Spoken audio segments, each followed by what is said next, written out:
আসুৰিক প্ৰবৃত্তিবিলাক আমি ল'ৰা ছোৱালী মনৰ পৰা সৰুৰ পৰাই আঁতৰ কৰিব লাগিব। যদি আপুনি সেইটো আঁতৰ কৰিব নোৱাৰে, সেই ল'ৰাটোৱে ভৱিষ্যত কেতিয়াও ভাল ল'ৰা বা ভাল ছোৱালী হ'ব নোৱাৰে। গতিকে তেওঁ অসুৰবিলাকক বাহিৰত সজাই মাৰি দেখুৱাইছে, আচলতে আসুৰিক প্ৰবৃত্তিবিলাকক মাৰিছে। মৰা মানে সংস্কাৰ। গতিকে তেওঁ বকাসুৰক মাৰিছে, অন্যতম অসুৰ। বকাসুৰ মানে বক মানে বগলী, বাহিৰটো বগা, দেখিবলৈ ধুনীয়া, কিন্তু অন্তৰত কপট ৰাখে, পানী জুৱলিত জোপ লৈ থাকে, মুখৰ আগত পালে থপকৈ ধৰে আৰু খায়। আমাৰ সমাজত কিছুমান মানুহ আছে, সাজে পোছাকে গামোচাই চেলেঙে ধুনীয়া ভকত, কথাই বতৰাই ধুনীয়া ভকত, অন্তৰত থাকে কপট, সুবিধা পালে সীমা ঠেলে, সুবিধা পালে স্বাৰ্থ আদায় কৰি লয়। এনেকুৱা স্বভাৱেৰে যদি কোনোবাই ভকতি কৰে, ভগৱানে কৈছে সত্যে সত্যে সখী মই কহিলোঁ বুজাই, বেশধাৰী লোকৰ কিঞ্চিত একো গতি নাই। নভৰে কলসী যেন নিয়ৰৰ জলে, জানিবা তাহাৰো গতি নাহি একো খালে। নিয়ৰৰ পানীয়ে যেনেকৈ কলহ নভৰে, কপটীয়া ভক্তিয়ে আমাক কাকো উদ্ধাৰ কৰিব নোৱাৰে। ধৰ্মোহি তেইচাম অধিক বিশেষ, ধৰ্মেন হীনা পশুৰভি সমানা। মানুহৰ জন্ম পাই যদি কোনোবাই ঈশ্বৰৰ কথা শুনিবলৈ নাহে, ঈশ্বৰৰ কথা নকয়, ঈশ্বৰৰ কথা নাগায়, সেইটো আৰু পশুৰ মাজত কোনো পাৰ্থক্য নাই বুলি কৈছে। মনত ৰাখিব কথাটো।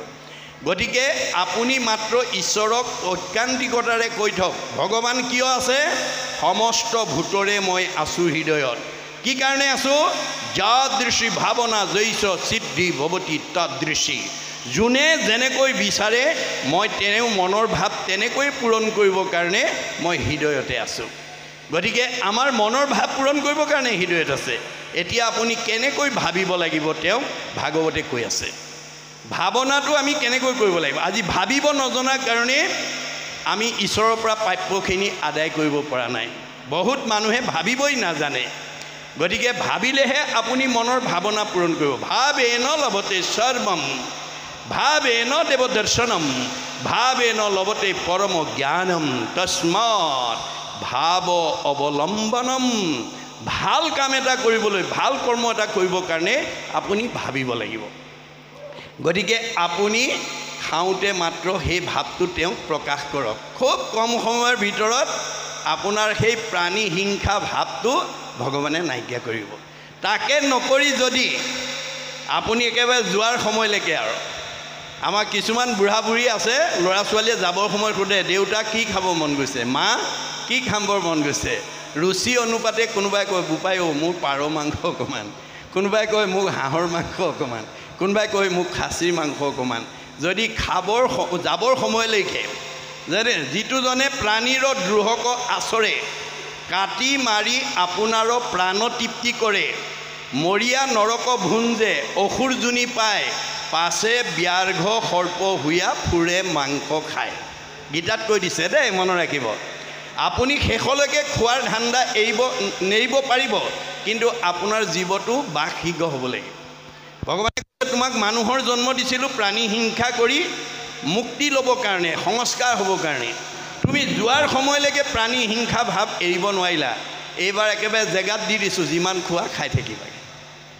যাবৰ সময়লৈকে যি মাছ মাংস হেঁপাহ এৰিব নোৱাৰে, সি মৰাৰ পিছত বাকশীঘ্ৰ হ'বই লাগিবই। মনত ৰাখিব, কোনেও বাচি যাব নোৱাৰিব। না ভুক্তং কিয়তে কৰ্ম কল্প কৌটি শ্ৰতে য়পি অৱশ্যম এব ভুক্তইবম কীট কৰ্ম শুভাশুভম।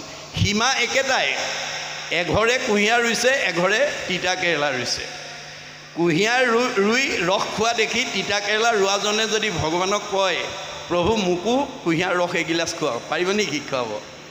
কাৰণ তেওঁ ৰুওঁতেই তিতা কেৰেলা ৰুইছে, তেওঁ তিতাই খাব লাগিব। আপুনি জীয়াই থাকোঁতেই আনক হিংসা কৰিছে, আনক দুখ দিছে, আঘাত দিছে, আপোনাৰ আয়ুস কাটিবই, আপোনাৰ পাপ হ'বই। পাপ আয় পৰ পীড়নম।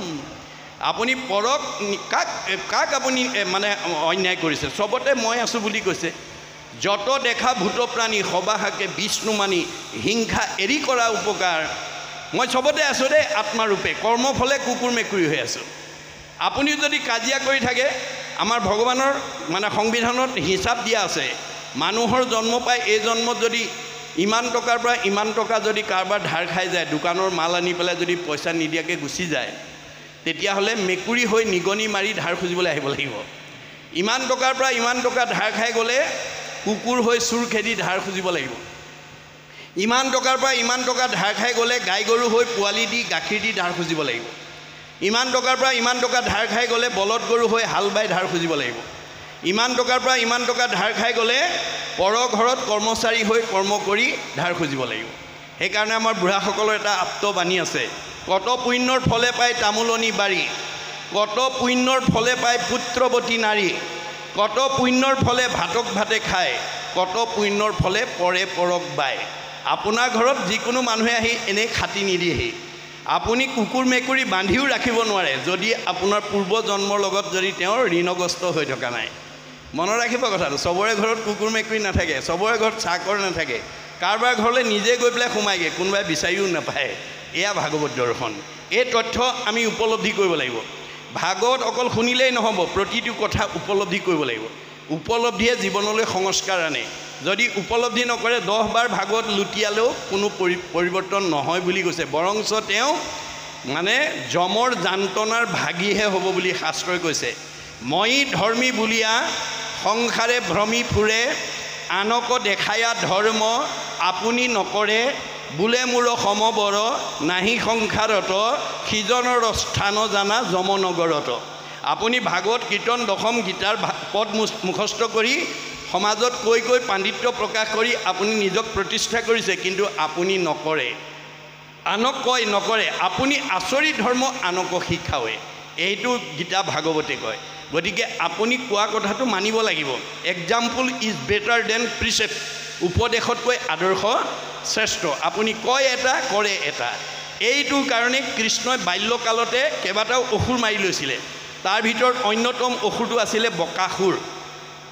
বাল্যকালতে মাৰিছে, কিন্তু মনত ৰাখিব, সৰু কালতে যদি তেওঁ অসুৰখিনি বধ কৰি নলয়, 7-8 বছৰ বয়সত তেওঁ ব্ৰজৰ গোপীসকলৰ লগত মহাৰাস কৰিব নোৱাৰে।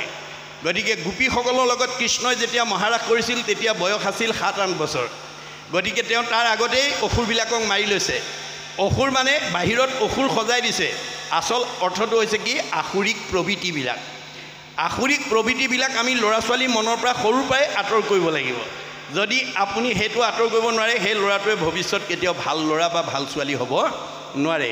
গতিকে তেওঁ অসুৰবিলাকক বাহিৰত সজাই মাৰি দেখুৱাইছে, আচলতে আসুৰিক প্ৰবৃত্তিবিলাকক মাৰিছে। মৰা মানে সংস্কাৰ। গতিকে তেওঁ বকাসুৰক মাৰিছে, অন্যতম অসুৰ। বকাসুৰ মানে বক মানে বগলী, বাহিৰটো বগা, দেখিবলৈ ধুনীয়া, কিন্তু অন্তৰত কপট ৰাখে, পানী জুৱলিত জোপ লৈ থাকে, মুখৰ আগত পালে থপকৈ ধৰে আৰু খায়। আমাৰ সমাজত কিছুমান মানুহ আছে, সাজে পোছাকে গামোচাই চেলেঙে ধুনীয়া ভকত, কথাই বতৰাই ধুনীয়া ভকত, অন্তৰত থাকে কপট, সুবিধা পালে সীমা ঠেলে, সুবিধা পালে স্বাৰ্থ আদায় কৰি লয়। এনেকুৱা স্বভাৱেৰে যদি কোনোবাই ভকতি কৰে, ভগৱানে কৈছে, সত্যে সত্যে সখী মই কহিলোঁ বুজাই, বেশধাৰী লোকৰ কিঞ্চিত একো গতি নাই, নভৰে কলসী যেন নিয়ৰৰ জলে, জানিবা তাহাৰো গতি নাহি একো কালে। নিয়ৰৰ পানীয়ে যেনেকৈ কলহ নভৰে, কপটীয়া ভক্তিয়ে আমাক কাকো উদ্ধাৰ কৰিব নোৱাৰে। সেইকাৰণে দুফাল কৰি দিছে দেই। অসুৰবিলাক চবকে বেলেগ বেলেগ ধৰণে মাৰিছে, কিন্তু মৰাৰ লগত দৰ্শন সোমাই আছে।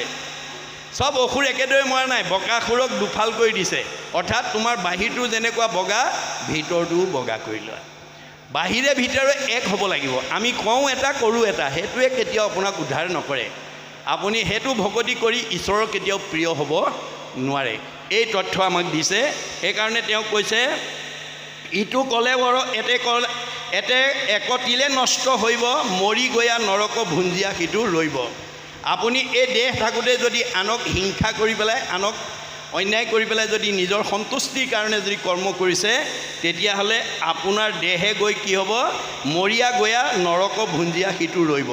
আপুনি আপোনাৰ জীৱটো নৰক ভুগিবগৈ, দুখ কষ্টলৈ গুচি যাব। মনত ৰাখিব দেই, জীৱৰ মৃত্যু নাই, হে নাই। জীৱৰ পূৰ্বৰ জনমৰ দেহৰ কৰ্মৰ সংস্কাৰ যত, সেই সংস্কাৰে কোনো দেহলৈ নিশ্চয় কহোঁ স্বৰূপত। গতিকে পূৰ্বজন্মতেও আমি জন্ম লৈ আহিছোঁ। পূৰ্বজন্মত আমি দেহ জন্ম লৈ যি কৰ্ম কৰি আহিছোঁ, তাৰ পুণ্য আৰু পাপৰ ফলটো এই জন্মত ভোগ কৰি আছোঁ।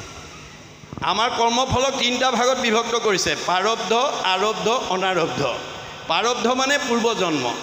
এতিয়া মই উদাহৰণৰ কাৰণে আপোনালোকৰ গাঁওখনকে উদাহৰণ দাঙি ধৰিব বিচাৰিছোঁ। পূৰ্ব জন্মৰ পৰা আপোনালোকৰ বৰ ৰাইডিঙীয়া গাঁৱত বসবাস কৰি থকা গৃহস্থৰ ভিতৰত যি বেছি পুণ্য লৈ আহিছে পূৰ্ব জন্মত, তেওঁ এইখন গাঁৱতে আছে, কিন্তু সকলোতকৈ ওপৰত থাকিব। মধ্যম পুণ্য লৈ অহাজন মধ্যমত থাকিব, আৰু কম পুণ্য লৈ অহাজন কমত থাকিব। আপুনি যিমান পুণ্য লৈ আহিছে সেইমতেহে আপোনাক ঈশ্বৰে প্ৰতিষ্ঠা কৰিব। এক বিন্দু ইফাল সিফাল কৰিব নোৱাৰে। কিন্তু সুখ দুখটো স্থায়ী নহয়, সুখ দুখটো গতিশীল বুলি কৈছে। চক্ৰবত পৰিৱৰ্তনতে দুখানিছ সুখানিছ। সুখ দুখৰ চকৰিটো ভগৱানে ঘূৰাই থাকে। কিহৰ ওপৰত? কৰ্মফলৰ ওপৰত। কৰ্মফলৰ ওপৰত নিৰ্ভৰ কৰি ঘূৰাই থাকে। এইটোকে মায়া বুলি কৈছে। আৰু ভাগৱতে তাকে আমাক চিনাকি কৰি দিছে। মাধৱৰ মায়াৰ কমনে পাৱে অন্ত, অচৈৰ্য দৰিদ্ৰ হুৱে দুখী ধনৱন্ত। স্বৰ্গীয় নৰকে, নৰকীয় স্বৰ্গে যায়, সৰ্বকালে সুখ দুখ একো স্থানে নাই। সংসাৰৰ সুখ দুখ জানা সবে মায়া, তিলেকতে অন্তৰে মেঘৰ যেন ছায়া। আকাশৰ ডাৱৰ বতাহে কোন সময়ত কেতিয়া কেনি উৰাই নিব তাৰ যেনেকৈ নিৰ্দিষ্ট নাই, আমাৰ জীৱনৰ সুখ দুখো ভগৱানে কৰ্মফলত কেনেকৈ আঁতৰাই নিব, কেতিয়া কাৰ জীৱনলৈ কলীয়া ডাৱৰ নামি আহিব, কেতিয়া কাৰ জীৱনলৈ পদুম ফুল ফুলিব, তাৰ কোনো সীমা নাই। গতিকে পাঁচজনে সীমা নিৰ্ধাৰণ কৰিব পাৰে। মনত ৰাখিবা দেই, সন্ত, মহন্ত, ভক্ত, বৈষ্ণৱ, সাধু, এই পাঁচজনৰ ভিতৰত গুণগতভাৱে আপুনি যদি নিজক এজন কৰি ল'ব পাৰে, মানুহেতো নোৱাৰে, স্বয়ং ভগৱানেও আপোনাক পদচ্যুত কৰিব নোৱাৰে। মনত ৰাখিব কথাটো। ভকতিৰ ইমান মহিমা, এই কথা নজনাৰ কাৰণে আজি আমাৰ সমাজত বহুত মানুহে আনৰ উন্নতি হোৱা দেখিব নোৱাৰে। আন এঘৰ মানুহ আগবাঢ়ি যোৱা, ল'ৰা ছোৱালীকেইটা কাৰোবাৰ এঘৰৰ পঢ়া শুনাত আগবাঢ়ি যোৱাটো কাষৰ মানুহবোৰে বহুতৰে সহ্য কৰিব নোৱাৰে। তেনেকুৱা স্বভাৱ আছে যদি আজি ইয়াতে এৰিব দেই। কাৰণ আমাৰ ভাগৱতৰ দশম স্কন্ধত ভগৱানে নিজ মুখেদি কৈছে, অপৰৰ সম্পদ দেখি মৰে যিটো চক্ষু পুৰি, তাৰ আশা সবে হুৱে নষ্ট। তোমাত বিমুখ ভৈলে একো আত সুখ নাই। মিছা সবে যত কৰে কষ্ট। আপুনি ৰাতিপুৱা শুই উঠাৰ পৰা গধূলা খোৱালৈকে বহুত কষ্ট কৰি ধন টকা পইচা উপাৰ্জন কৰিব পাৰিব। হৃদয়ত যদি পৰহিংসা ভাৱ ৰাখি থয়, আপোনাৰ মনৰ ভাৱ ভগৱন্তই পূৰণ নকৰে। মনত ৰাখিবা দেই, পৰহিংসা ভাৱ থকা মানুহে কেতিয়াও মনৰ ভাৱনা ভগৱন্তৰ পৰা পূৰণ কৰিব নোৱাৰে। আপুনি যেতিয়া মনৰ ভাৱনা পূৰণ কৰিব নোৱাৰিব, আপুনি খোলা হাঁহি মাৰিব নোৱাৰিব। খোলা হাঁহি মাৰিব নোৱাৰা মানুহৰ চেহেৰাও ভাল নহয়, স্বাস্থ্যও ভাল নহয়, আৰু আয়ুসো নাবাঢ়ে দেই। বাইবেলত কৈছে, মেৰী হাৰ্ট ডুৱেট good like a medicine, A broken heart dried the bone. যাৰ হৃদয়ত আনন্দ থাকিব, মেডিচিনৰ দৰে কাম কৰিব, চেহেৰা ধুনীয়া কৰিব, পৰমায়ুস বঢ়াই দিব, কমনীয়তা বঢ়াই দিব। যাৰ হৃদয়ত দুখ বেদনাই ভৰি থাকিব, সি আৰু ঘিউ মৌ খাওক, হাড়লৈকে শুকাই যাব। আহাৰে চেহেৰা ভাল কৰিব নোৱাৰে যদি মনটো আনন্দত ৰাখিব নোৱাৰে। গতিকে মনটো আনন্দত ৰাখি তাপমুক্ত হ'বলৈ আজিৰ দৰে পৰিৱেশ সৃষ্টি কৰিবই লাগিব। মই আপোনালোকক আহ্বান জনাইছোঁ, প্ৰত্যেকখন ঘৰতেই বছৰত এবাৰ হ'লেও আপোনালোকে এই অনুষ্ঠান পাতক। সেইখন বংশলৈ, সেইখন ঘৰলৈ, সেইটো পৰিয়াললৈ কোনো বেয়া জীৱ আহিব নোৱাৰে। পোহৰৰ ওচৰলৈ যেনেকৈ আন্ধাৰ আহিব নোৱাৰেটো বিজ্ঞানসন্মত সত্য, ইউনিভাৰ্চেল ট্ৰুথ। ভক্তি ধৰ্ম যিখন ঘৰত, যিটো পৰিয়ালত, যিখন নামঘৰত, যিটো সমাজত থাকিব, তালৈ বেয়া জীৱ আহিব নোৱাৰাটো তেনেকৈয়ে সত্য। আৰু ইতিমধ্যে যদি আহি গ'ল, ভাগৱত শুনাৰ লগে লগে পৰিৱৰ্তন হৈ যাব। মই আজি ৰাতিপুৱা কৈছোঁ, আকৌ শুনি বন্ধ্যা নাৰী পুত্ৰ হুৱে গুণৱন্ত, দুৰ্জনো সজন হুৱে দুখী ধনৱন্ত। ভাগৱতে আপোনাৰ আমূল পৰিৱৰ্তন আনি দিব। সেইকাৰণে ভাগৱত শুনিব লাগিব, শুনাব লাগিব। ভাগৱতৰ বিনা আমাৰ মানৱ জীৱনৰ শ্ৰেষ্ঠ জীৱনটো আমি সঠিকভাৱে আগবঢ়াই নিব নোৱাৰিম। ভাগৱতে সকলো নীতি নিৰ্ধাৰণ কৰি থৈ গৈছে। আপুনি ভবামতেই ফল পাব ভগৱন্তৰ পৰা, মাত্ৰ নিয়মবোৰ শিকি ল'ব লাগিব। সেই কথা মানে এতিয়া তেওঁ স্তুতিত কৈছে, কিহেতু বা নহি কয় সবে বীৰকত, তাহাক কহওঁ প্ৰভু তোমাৰ অগত। কেনেকৈ আমাৰ বিৰকতি আহিব, আমাৰ বিষয়ৰ প্ৰতি বিৰকতি কেনেকৈ আহিব। যেতিয়ালৈকে বিষয় বিৰকতি নহ'ব তেতিয়ালৈকে আমি জীৱই উদ্ধাৰ কৰিব নোৱাৰোঁ। কাম ক্ৰোধ লোভ মোহ উত্তম বিষয়, ইহাক চেদিলে হৈব দৃঢ় পৰিচয়। এইখিনিৰ পৰা আমি ওলাই আহিব পাৰিব লাগিব। কাম ক্ৰোধ লোভ মোহে মোহিত সকল, নাপাইবে উদ্ধাৰ সখী সত্যে যাইবে তল। কাম ক্ৰোধ লোভ মোহত যি মানুহ বন্দী হৈ থাকিব সি কেতিয়াও উদ্ধাব নোৱাৰে, তললৈ যাব। উপায় মহাপুৰুষে দিছে। কাম ক্ৰোধ লোভ মোহ বিষয় আক্ৰোশে, নোচোয় মূৰ ভকতক একো দুখে। মোৰ যদি ভকত হ'ব পাৰা এইবিলাক দুখে তোমাক স্পৰ্শ কৰিব নোৱাৰে। গতিকে ভকতৰ সংগ সখী লৈবা প্ৰথমত, শ্ৰৱণ কীৰ্তন মোৰ কৰিবা সতত। ভকতেহে মূৰ হৃদি জানিবা নিশ্চয়, ভকত জনৰ জানা আমি সি হৃদয়। মুত পৰে ভকতে নিশ্চিন্তে কিছু আন, ভকতত পৰে মই নিশ্চিন্ত আন। ভকত ভগৱন্ত অভিন্ন, কিন্তু মনত ৰাখিব এতিয়া কাৰো ঘৰলৈ আহি ভগৱন্ত কৃষ্ণ বৈকুণ্ঠপতি কৃষ্ণ আহি তোমালোকৰ ল'ৰা ছোৱালীকেইটা পঢ়া শুনাত আগবাঢ়ক, আয়ুষ্মান ভৱ, ঘৰখন মংগল হওক বুলি বৈকুণ্ঠপতি কৃষ্ণই কাৰো ঘৰলৈ কাৰো সমাজলৈ আহি নকয়। কোনে ক'ব? আমাৰ ভাগৱতত কৈছে, হৰিৰ মূৰ্তিক হৰি ভক্তক দেখিবা, শক্তি অনুৰূপে তাৰ প্ৰীতি আচৰিবা, সমস্ত ভূততে আছে ভগৱান, সেহি ভাবি সবাকো কৰিবা বহুমান। আপুনি সকলো প্ৰাণীকে দয়া মৰম কৰক, আপুনি ঈশ্বৰৰ প্ৰিয় হ'ব পাৰিব। কিন্তু মূৰ্তিমন্ত ভকতত আপুনি প্ৰাধান্যটো বেলেগ কৰি দিব লাগিব। ৰাধিকা সতীয়ে গুৰুজনৰ ওচৰত সেই সতীত্ব গুণ দাঙি ধৰি অলৌকিকক লৌকিক কৰি থৈ গৈছে। কি বুলি কৈছিল? গুৰুদেৱ, মোৰ সতীত্ব গুণৰ প্ৰথম বৈশিষ্ট্যটো হৈছে অজয়ন্তী বদতি প্ৰভু শুনি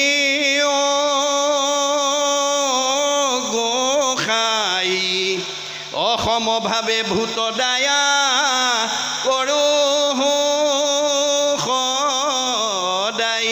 মোৰ সতীত্ব গুণৰ প্ৰথম বৈশিষ্ট্য হৈছে ভগৱন্তৰ সৃষ্টি সমস্ত পঞ্চভৌতিক প্ৰাণীতে ভগৱন্ত আছে বুলি জানি সকলোকে মই দয়া মৰম চেনেহ কৰোঁ।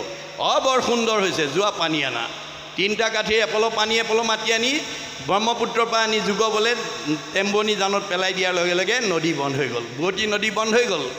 এইটো গুৰুজনৰ দিনৰ কথা, নামৰ মাহাত্ম্য দেখাই থৈ গৈছে। আজিও সেইটো শান্তিজান হিচাপে পৰিলক্ষিত হৈ আছে। ভগৱানে কাক ভাল পায়? বাইবেলত কৈছে, গড লাভছ হিম হু লাভছ হিজ ক্ৰিয়েচন। ভগৱানে কাক ভাল পায়? যে ভগৱানৰ সৃষ্টিৰ প্ৰাণীবিলাকক যি ভাল পায়। কুকুৰ চিগাৰ্য গদৰ ভৰু আত্মাৰাম, জানিয়া সবাকো পৰি কৰিবা প্ৰণাম। কৰ্মদোষতে কুকুৰ হৈ আছে, দেহটোহে কুকুৰ, আত্মা কুকুৰ নহয়। কৰ্মদোষত সি হৈছে। আপুনি ময়ো কৰ্মদোষত যদি ভাগৱতৰ তত্ত্ব নাজানো, আপুনি ময়ো কুকুৰ মেকুৰীলৈ গছ গছনিলৈ গুচি যাবলগীয়া হ'ব পাৰিব। মনুষ্যৰ জন্ম পাই হৰি নভজিলা, অৱশ্যে হুইবা ভাই তৃৰ্ণটো ৰখিলা। আমিও গুচি যাব লাগিব, আপুনি বাচি যাব নোৱাৰিব। ভাগৱত শুনি ভাগৱতৰ দৰ্শনেদি আমি নিজৰ লগতে পৰিয়ালটো সমাজখনক যাতে আগবঢ়াই নিব পাৰোঁ। মই সেইকাৰণে আজি আৰম্ভণিতে আপোনালোকৰ প্ৰতি আহ্বান জনাইছিলোঁ, যুৱকসকলৰ প্ৰতি, যে আমি দ্বাদশ স্কন্ধ আৰু 2টা বা 3টা বছৰ পিছত পঢ়ি শেষ হ'লে আমি ভাগৱত আৰু সামৰণি কৰিম। এই পৰিকল্পনাৰে ভাগৱত চৰ্চা নহয়, কাৰণ এইখন গাঁৱলৈ জীৱ আহিয়ে থাকিব, নতুন দম্পতী ঘৰলৈ আহিয়ে থাকিব। সেই জীৱবিলাককো আপোনালোকে উদ্ধাৰৰ পথ দি থৈ যাব লাগিব। এই ভাগৱত শাস্ত্ৰ চৰ্চা জীয়াই থকালৈকে আপোনালোকে এই আদৰ্শ নেৰিব। তেতিয়াহ'লে এইখন গাঁও কেনেকৈ পৰিৱৰ্তন হৈ যাব আপোনালোকে আৰু 10টা বছৰ বা 5টা বছৰ ভাগৱত চৰ্চাৰ পিছতেই গম পাব। আপোনালোকৰ মাজলৈ কেনেকৈ প্ৰেম প্ৰীতি আনি যাব। ধৰ্ম অন্য বস্তু নহয়। ডক্টৰ সৰ্বপল্লী ৰাধাকৃষ্ণনে কৈছে, religion binds man to man and man to God. এই ধৰণে ঈশ্বৰৰ কথা শুনি থাকিলে আপোনালোকৰ ইজনৰ প্ৰতি সিজনৰ প্ৰেম ভাৱটো আহি যাব। কৰ্মবিলাক যেতিয়া মিলি প্ৰীতি কৰি আছে, ইজনৰ প্ৰতি সিজনৰ প্ৰেমটো আহি যাব। আৰু কি হ'ব? একতাৰ দোলেৰে বান্ধি ৰাখিব। ধৰ্ম কি বস্তু? Religion is that which bind society together, which divide society, breaks it up into parts and makes people fight one another is অধৰ্ম। আপোনাৰ যিখন ঘৰৰ পৰিয়ালৰ ককাই ভাইৰ মাজত শাহু বোৱাৰীৰ মাজত স্বামী স্ত্ৰীৰ মাজত মনোমালিন্য হৈ থাকিব। বাহিৰৰ পৰা দেখিছে ঘৰে দুৱাৰে গাড়ীয়ে মটৰে পকা ঘৰ দুৱাৰে নদন বদন, ভিতৰত গৈ দেখিলে ইজনৰ প্ৰতি সিজনৰ সদ্ভাৱ নাই। সেইটো অধৰ্মী পৰিয়াল। আপোনালোকৰ বৰ ৰাইডিঙিয়াত ডাক্তৰ আছে, ইঞ্জিনিয়াৰ আছে, প্ৰবক্তা আছে, অধিবক্তা আছে, বুদ্ধিজীৱী আছে, জ্ঞানী আছে, মানি আছে, বহুত বহুত উচ্চপদস্থ বিষয়ত চাকৰি কৰা চাকৰিয়াল আছে। ইজনক দেখিলে যদি সিজনে মুখখন সিফালে ঘূৰাই দিয়ে, তেতিয়াহ'লে এইখন গাঁও ব্ৰহ্মাৰ ভুৱন হ'লেও ইয়াত বসবাসৰ যোগ্যতা নাই বুলি ভাগৱতে কৈছে। তাৰো আমূল পৰিৱৰ্তন আনিব পাৰিব যদি এই নদীখন বোৱাই থাকিব পাৰে। অকৃষ্ণ নাম কীৰ্তনৰ নদী নাই জিঠানত, অভকতৰ সংগ জড়িত নাই, এ ব্ৰহ্মাৰ ভুৱন ভৈলেও অপবিত্ৰ সিটো আতি, যোগ্য নোহে থাকিবে তথাই। চব থাকিলেও যদি আমাৰ মাজত মিলা প্ৰীতি নাই, সেইখন জেগা কেতিয়াও বসবাসৰ উপযোগী হ'ব নোৱাৰে। ভাগৱতৰ নদীয়ে সেই পৰিৱৰ্তন আমাৰ জীৱনলৈ নমাই আনিব। সেইকাৰণে এই কৰ্ম আঁচনি আপোনালোকে নেৰিব। আৰু সেইকাৰণে কৈছে, যদ্যপি জানয় দুখ সংসাৰৰ নিশ্চয়, তথাপিতো বিৰকত হৈবে নপাৰয়। যে আমাৰ সংসাৰৰ যিবিলাক বাহ্যিক সুখ এইবোৰ অনিত্য, অশাশ্বত, তথাপিতো মানুহে বিষয়ৰ বিৰগতিৰ প্ৰতি গুৰুত্ব নিদিয়ে, তথাপিতো লাগে আৰু লাগে। গতিকে আপুনি যদি জীৱনত কেৱল লাগে আৰু লাগে বুলি ভাবি পেলাই কৰ্ম কৰি থাকে, ধন টকা পইচা মান সন্মান নেৰিবে ক ধনে ধানে মানে আশকতি, নাপাইবে উদ্ধাৰ সখী যাইবে অধুগতি। সেই ভাৱৰ আমি সলনি কৰিব লাগিব। বেদত কৈছে, ঠায়তো বিষয়ান পুঞ্চ সংগস্তে সুপ্ৰজায়তে, সংগাত সংজায়তে কাম, কামাত ক্ৰোধ অভিজায়তে, ক্ৰোধাত ভৱতি সন্মোহ, সন্মোহাত স্মৃতি বিভ্ৰম, স্মৃতি ভঞ্চাত বুদ্ধিনাশং, বুদ্ধিনাশাত প্ৰণশ্যতি। আপোনাৰ মনটো যে যদি কামনা বাসনাৰ বলি কৰি দিয়ে, আপুনি কেতিয়াও আত্মসন্তুষ্টি হ'ব নোৱাৰিব। বাসনাত বাধা পালে খং উঠিব, খং উঠিলে মোহগ্ৰস্ত হ'ব, মোহগ্ৰস্ত হ'লে স্মৃতি নষ্ট হ'ব, স্মৃতি নষ্ট হ'লে বুদ্ধি নষ্ট হ'ব, আৰু বুদ্ধি নষ্ট হ'লে ভাল বেয়া বিচাৰ কৰিব নোৱাৰি আকৌ 84 নৰকত জাহ যাব লাগিব। তাকে মহাপুৰুষ গুৰুজনাই ভাঙনি কৰি কৈছে, যত দিব্য ঘৰ বাৰী বস্ত্ৰ অলংকাৰ, সবেও নুপুৰে মন এক লোভিয়াৰ। আপোনাৰ মনটো যদি লোভৰ বলি কৰি দিয়ে, বাসনাৰ যদি বলি হৈ যায়, আপোনাক একো বস্তুৰে জোৰা নমৰে। আপোনাৰ মনটো সদায় অসন্তুষ্ট হৈ থাকিব। অসন্তুষ্ট প্ৰাণীৰ নখন্দে মন দুখ, তলৈকৰ লক্ষ্মী পাইলে নাহি তাৰ সুখ। যাৰ মনটো অসন্তোষীয়া হৈ থাকে, তাক তলৈকৰ সম্পত্তিয়েও সন্তুষ্ট দিব নোৱাৰে। এতিয়া উপায় কি হ'ব? আমাক ভাগৱতে উপায় দিছে। কি বুলি? যেহি পাৱে তাতে মহা তুষ্ট হুৱে মন, তেবেশে বিপ্ৰৰ তেজ বাঢ়ে অনুক্ষণ। পূৰ্বজন্মৰ কৰ্ম বাসনাৰ অনুসৰি বৰ ৰাইডিঙীয়া গাঁৱত আপোনাক য'তেই ভগৱানে প্ৰতিষ্ঠা কৰি থৈছে, কৰ্ম কৰি আপুনি যি ফল পাইছে, ভকতিৰ দ্বাৰা সন্তুষ্ট হৈ সুখে দুখে মুখে জনো চাৰে ৰাম নাম। সুখ আৰু দুখ সকলো সময়তে ঈশ্বৰৰ নাম ল'বলৈ যত্ন কৰক, আৰু আদৰ্শটো ল'ৰা ছোৱালী সমাজক দিয়ক। তেতিয়া তেজ, তেজ মানে শক্তি, তেজ মানে প্ৰভাৱ, তেজ মানে প্ৰতিভা, তেজ মানে চেহেৰা, তেজ মানে কমনীয়তা, তেজ মানে পৰমায়ুস বৃদ্ধি হৈ যাব। এই তথ্য নজনাৰ কাৰণে আজি আমাৰ সমাজত বহুত বহুত উচ্চপদস্থ বিষয়ত চাকৰি কৰা মানুহে ভগৱানে দিয়াটোত সন্তুষ্ট নথকাৰ কাৰণে, ভাগৱতৰ দৰ্শন নজনাৰ কাৰণে, বেদৰ দৰ্শন নজনাৰ কাৰণে আৱশ্যকতকৈ বেছি বিচাৰি গৈ ৰঙা ঘৰৰ অতিথি হ'ব লগা হৈছে। মনত ৰাখিবা দেই, বহুত বহুত উচ্চপদস্থ বিষয়ত চাকৰি কৰা মানুহ ৰঙা ঘৰৰ অতিথি হ'ব লগা হৈছে। তেওঁলোকে যদি ভাগৱত দৰ্শন জানিলেহেঁতেন, তেওঁলোকে কেতিয়াও ৰঙা ঘৰৰ অতিথি হ'ব নালাগিলেহেঁতেন। তেওঁলোকে যদি ভাগৱতৰ দৰ্শন জানিলেহেঁতেন, তেওঁলোক কেতিয়াও চাকৰিৰ পৰা নিলম্বন হ'ব নালাগিলেহেঁতেন। সেইকাৰণে এজন দাৰ্শনিক পণ্ডিতে মন্তব্য কৰিছে, মানে we must concentrate as much as we get from God. ভগৱানে আমাক যি দিছে আমি তাতেই আত্মসন্তুষ্টি হ'বলৈ শিকিব লাগে আৰু সুখ দুখ সকলো সময়তে ঈশ্বৰৰ নাম ল'বলৈ যত্ন কৰিব। তেতিয়া ঈশ্বৰে আপোনাক সকলো বিপদৰ পৰা উদ্ধাৰ কৰিব। মনত ৰাখিব দেই, আপোনাৰ ধনে ধানে টকাই পইচাই গাড়ীয়ে মটৰে পকা ঘৰে দুৱাৰে ব্যৱসায় বাণিজ্য একদম নদন বদন, কিন্তু ভগৱন্তৰ নাম নেৰে, সেইজনক কেনেকৈ ভগৱন্তই সহায় কৰে? ভাগৱতত কৈছে, অসম্পদ কালত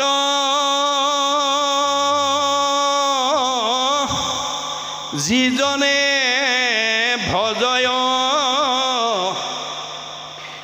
ঈশ্বৰক নিষ্ঠ কৰি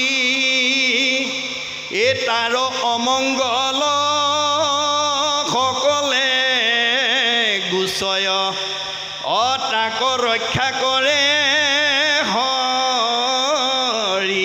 চব থাকোঁতেও যিজনে ঈশ্বৰৰ নাম নেৰে সেইজনক সকলো বিপদৰ পৰা ভগৱানে উদ্ধাৰ কৰে বুলি ভাগৱতে কৈছে। কিন্তু আমাৰ স্বাভাৱিকতে কি হয়? ধন ধান টকা পইচা গাড়ী মটৰ পকা ঘৰ দুৱাৰ চবফালে নদন বদন হ'লে আমি সমাজলৈ নহা হওঁ, নামঘৰলৈ নহা হওঁ, ঈশ্বৰৰ কথা শুনিবলৈ ঈশ্বৰৰ নাম ল'বলৈ আমি ইচ্ছা প্ৰকাশ নকৰোঁ। কিন্তু ভগৱানে কৈছে মই তাকো নাম ল'বলৈ বাধ্য কৰাই দিম। কেনেকৈ? এনেকুৱা এটা বেমাৰ লগাই দিম ডাক্তৰৰ ঔষধ খায়ো ভাল নোহোৱা হ'ব। সেইদিনা কিন্তু সি মোৰ নাম ল'বলৈ বাধ্য হ'ব। পাৰ কৰা ৰঘুনাথ সংসাৰ সাগৰে। আমাৰ মানুহে ভগৱানৰ নাম কেতিয়া লয়? যেতিয়া বিপদত পৰে। এতিয়া ভাগৱতে কৈছে বিপদত পৰি ভগৱানৰ নাম লোৱাজনক ভগৱন্তই কেতিয়াও ভাল নাপায়। আপদ কালত কৃষ্ণ কৃষ্ণ বোলে নবোলে সম্পদ কালে এ তাংক প্ৰতি তুষ্ট হৈবন্ত ঈশ্বৰ। ইটো কোন শাস্ত্ৰে কয়